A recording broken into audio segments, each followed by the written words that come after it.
Je lis du livre de Genèse, chapitre 3, au verset 1 à 3, ce qui suit.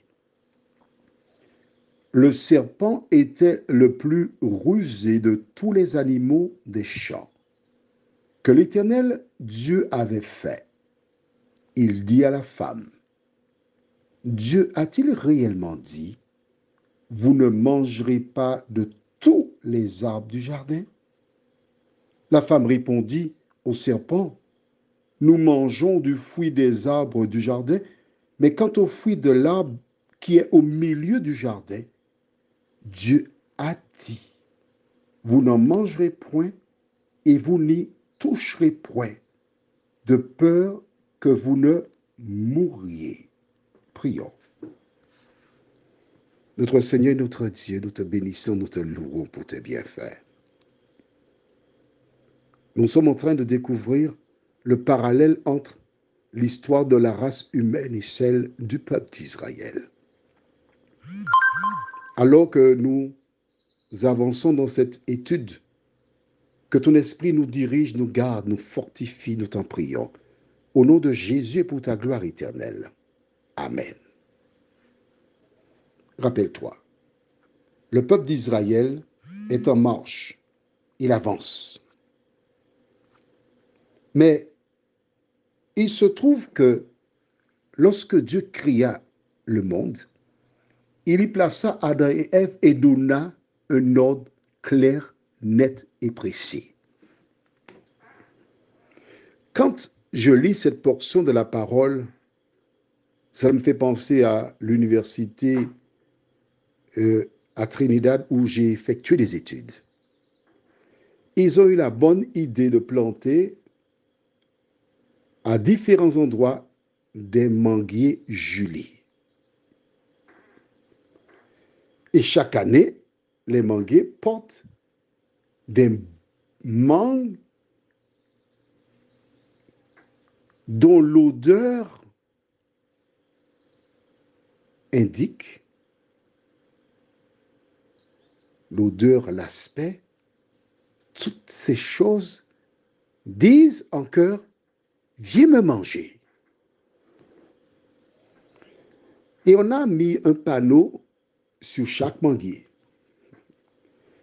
Défense de cueillir, de ramasser et d'attraper les mangues. En clair, il ne faut pas les cueillir. Si elles tombent, il ne faut pas les ramasser. Et si pendant que tu marches, une d'elles tombe, tu ne dois pas essayer de l'attraper pour dire, je n'ai pas cueilli, je n'ai pas ramassé, ça tombait, j'ai rendu service à la mangue. Beaucoup de personnes qui lisent la Bible n'ont jamais porté attention à un point. On pense seulement au fait de manger. Mais regardons la stratégie de l'ennemi. Ève et Adam se trouvent dans le jardin. Ils ont déjà mangé beaucoup de fruits. Sapoti, c'est délicieux. Kaki, brie, goyave, banane macandia, figue pomme. Ah, c'est papaye, oh là là, abricot de Martinique, oh là là, magnifique. Qu'est-ce que c'est agréable, c'est bon, remboutant, oh là là. Ils sont bons. Et quand ils passent, ils regardent là. Mais comment regarde-t-il là? L'ennemi observe le regard. Imagine les pensées. Quel goût cet arbre-là? Comment est le fruit? On se pose des questions. Et un jour, pendant que Ève passait dans le secteur, elle entend une petite voix mélodieuse, magnifique, envoûtante. Ève, viens me voir. Oh, mais qui peut parler? Dieu avait certainement averti Adam et Ève. Mais dans sa tête, elle avait déjà la petite pensée. À quoi ressemble ce fruit? Et voici, elle entend sa voix, elle se rapproche. Que voit-elle? un serpent dans l'arbre qui mange le fruit et qui parle. Aucun animal ne parle. Elle est déjà bluffée. Ensuite, il pose une question. Dieu a-t-il dit que vous ne devez pas manger tous les fruits? Mensonge. Il cherche à entamer la conversation. Les femmes diraient aujourd'hui, il cherche à draguer. Et Ève répond. Mais comme elle voit le serpent manger le fruit et parler, elle déduit que manger le fruit permet de développer l'intelligence. Notons bien qu'elle lui dit au verset 3, mais quant au fruit de l'arbre qui est au milieu du jardin, Dieu a dit, vous n'en mangerez point et vous n'y toucherez point. Ah ah! Parce que Dieu sait que si tu touches, tu peux être tenté de passer à la vitesse supérieure. Ne pas toucher et ne pas manger. L'ordre de Dieu.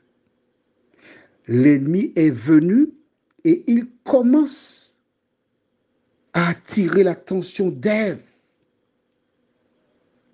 Lorsqu'un homme s'approche de toi, avec un large sourire pour te dire bonjour, tu sais déjà ce qu'il veut. Tu sais. Si tu n'es pas intéressé, pourquoi continues-tu à échanger, parler? Tu sais où il va arriver avec toi.